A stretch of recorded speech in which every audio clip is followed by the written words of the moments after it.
Earlier tonight, I spoke to Vanessa Sturman. Vanessa is a health coach with a focus on plant-based food and an award-winning speaker. I started by asking her about those who may be reticent to incorporate more vegetarian options into their diet because they fear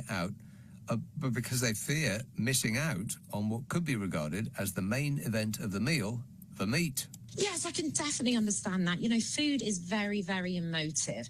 Again, what a lot of this comes down to is there's lack of cooking skills, lack of cooking and nutritional education in schools, for example. So what a lot of people don't realise, if they look at some of their favourite dishes, if they look at the lasagna, the spaghetti bolognese, the curry, the meat is just one small part of that. You know, it's the herbs, spices, the other vegetables.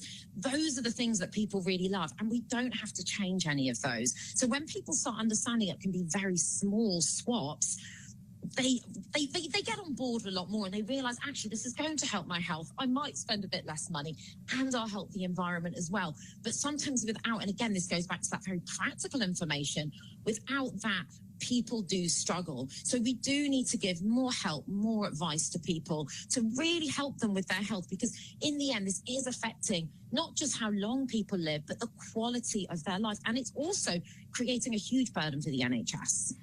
Yeah, you mentioned a few meals you mentioned.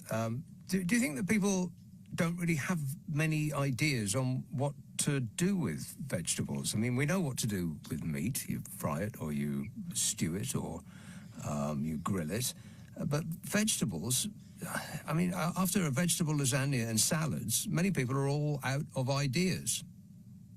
Yes, I do completely understand that. And again, I'm going to sound like a broken record, that it is down to education. And it can also be down to people really feeling like they don't have enough time. You know, we have become very, very busy. But there's lots of different things that we can do with our vegetables. We can make big vegetable soups. We can do big roasted vegetables with lots of garlic and extra potatoes, even put chickpeas in there and the chickpeas go crispy. There's lots of different things that we can do. You know, we can make burgers out of beans, for example, with big chunky sweet potato wedges. So there's so many delicious ways we can use vegetables. And it's once people start building those in and start understanding, that's one of the reasons I set up a group on Facebook to help people specifically with some of these ideas. And you will find so many other influencers on Instagram and across the web with so many wonderful ideas. So I really, really encourage people to have a look at those and get some ideas, and without overwhelming yourself. Say,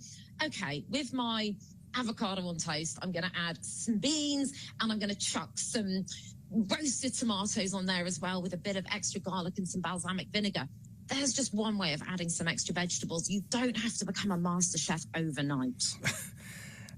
All that sounded quite tasty. But the one thing that you can't get from vegetables that you can get from meat is that mouth feel that you get from meat. What can you do to address that? Right. So you're talking about the texture and the chewiness. Yeah. And yes, you actually can. And again, you know, if you're not introduced to this, you might think, you know, these vegetables don't have the same textures. And yes, some of those vegetables don't.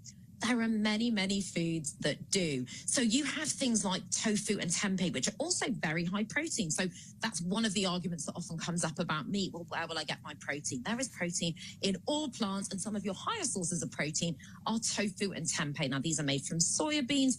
You can get them in the supermarket. I suggest if you're new to tofu or tempeh, get the pre-marinated versions and add those to your stir fry. They're really delicious. Now, they are lovely and chewy, and they have that mouthfeel. But you are also getting people making burgers and steaks out of different kinds of mushrooms. People are using beans in an incredible way. There's something called seitan, which is actually a protein that comes from wheat, which has actually been eaten for over 1,000 years by monks, Buddhist monks actually in China. And they understood that they could get this wonderful meaty texture from a plant. So there is no lack of these wonderful, wonderful textures. One of the things that you just mentioned was burgers. Now, people seem to spend a lot of their time watching cooking shows and then don't cook. We buy food that's already pre-cooked in a box and we put it in the microwave, ping food. And I think that perhaps people don't really quite understand that, those constitute ultra-high processed foods. Like, they get that sliced ham and sausages and so on are ultra-high processed. But do you think that people are aware that that also includes things like veggie burgers? Yes, there's been a lot about this in the media, and the whole ultra-processed food example has also, it's been very, very confusing, because not all ultra-processed foods are the same when it comes to health outcomes. And for example, we know there was a study in the Lancet last year that showed the health outcomes that you get from things like plant-based milk, certain breads, some cereals, and plant-based meat alternatives were very different and not connected to disease in the same way that processed red meat was, for example. So I am not suggesting for a moment that you go and eat those other foods every day. We need to be focusing on building in more of these plant-based whole foods, your beans, your lentils, fruits, vegetables, nuts, tofu, etc., regardless of whether you're a meat eater or not, because we're so deficient in fiber. But if you want to have some of those plant-based meat alternatives, sometimes it's also about what you add to the plate. Add extra vegetables, beans, hummus, or whatever else that you want on that plate. But they're fine in small amounts, and they are not the same in terms of health outcomes when it comes to meat. You know, the vegetables that you just mentioned, if you put, broccoli or peas or so on a plate, the one thing in my experience that makes them really taste nice is butter. Is butter off the menu? Well, you can actually get plant-based butter.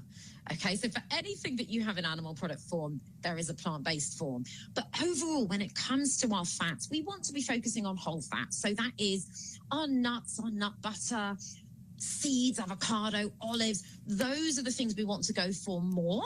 But you can find a plant-based butter which is much, much better in terms of the environmental impact, and also much better for the animals as well. But there is so much choice when it comes to bringing these fats into our food and getting that same kind of taste. Yeah, you might be able to buy it, but would you want to eat it? I mean, what do you think of non-dairy milk? But presumably that's where that butter comes from. I mean, it's all pretty revolting, isn't it? Unless it's loaded with sugar, and that can't be healthy.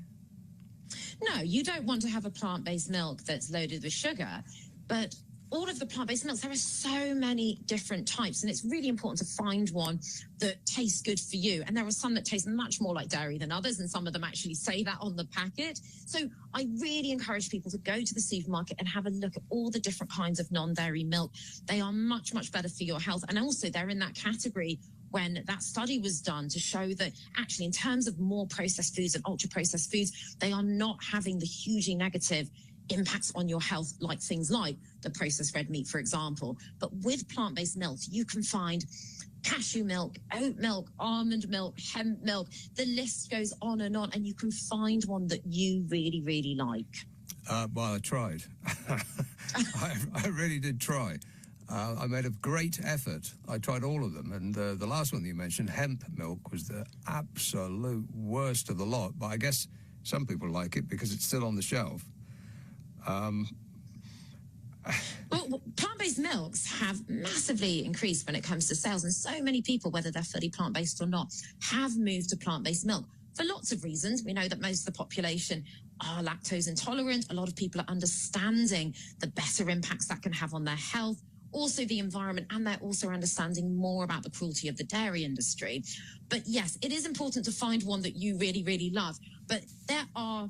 Oh, I'm going to make a guess now. There's at least 50 different types, I think, in the supermarket. So I wonder if you've tried 50. That's going to be my challenge to you, I think. No, I definitely didn't try 50, but it must have been at least a half a dozen that were readily available in a major supermarket near me. And I'm afraid I went back to milk. In fact, I've sort of done life the wrong way round, because for 20 years I was a vegetarian, and then I read an article from somebody who said that I was in the same position as me. So for 20 years I was a vegetarian, and I didn't really understand why. I couldn't remember why I'd made that choice. So I went back to eating meat, said this writer.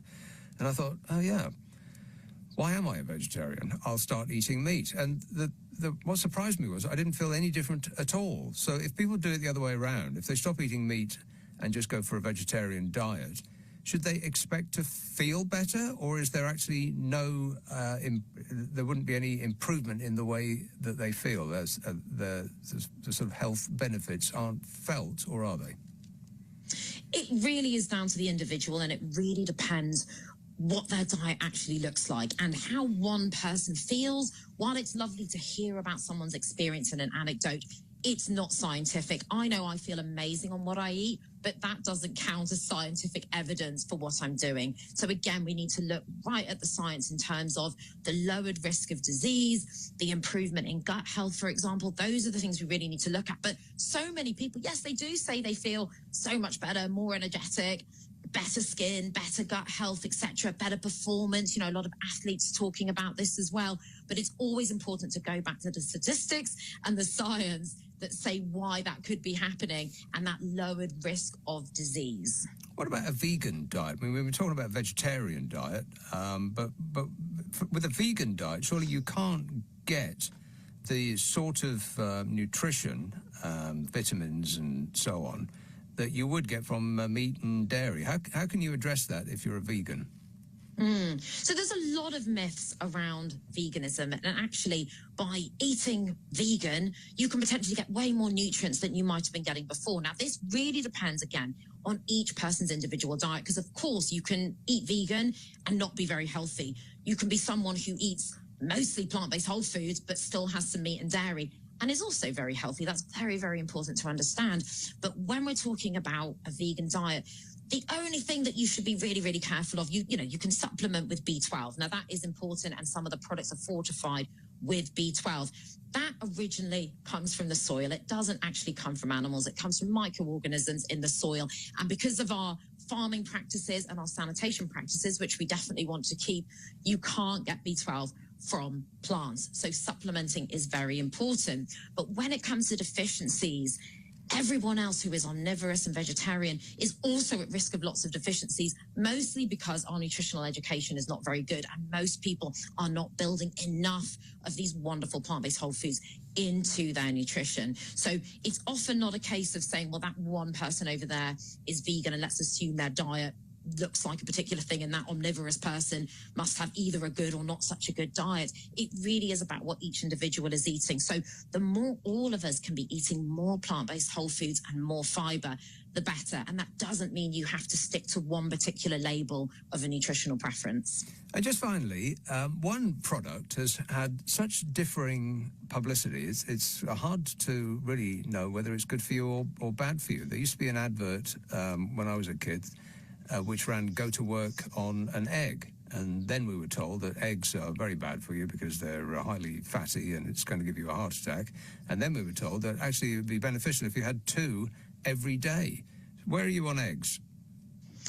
Again, it's another product people need to be cutting down on. You know, we are getting too much cholesterol, too much saturated fat from our nutrition. We do need to cut down on it, and eggs can also contribute to things like type 2 diabetes, for example. So that's one where we need to cut down. We are getting more protein than we actually need. Where we're not getting enough is fiber and the micronutrients that we find in all those plant-based whole foods. Very good to talk to you, Vanessa. Thanks so much for your time. Vanessa Sturman, health coach with a focus on plant-based food and an award-winning speaker.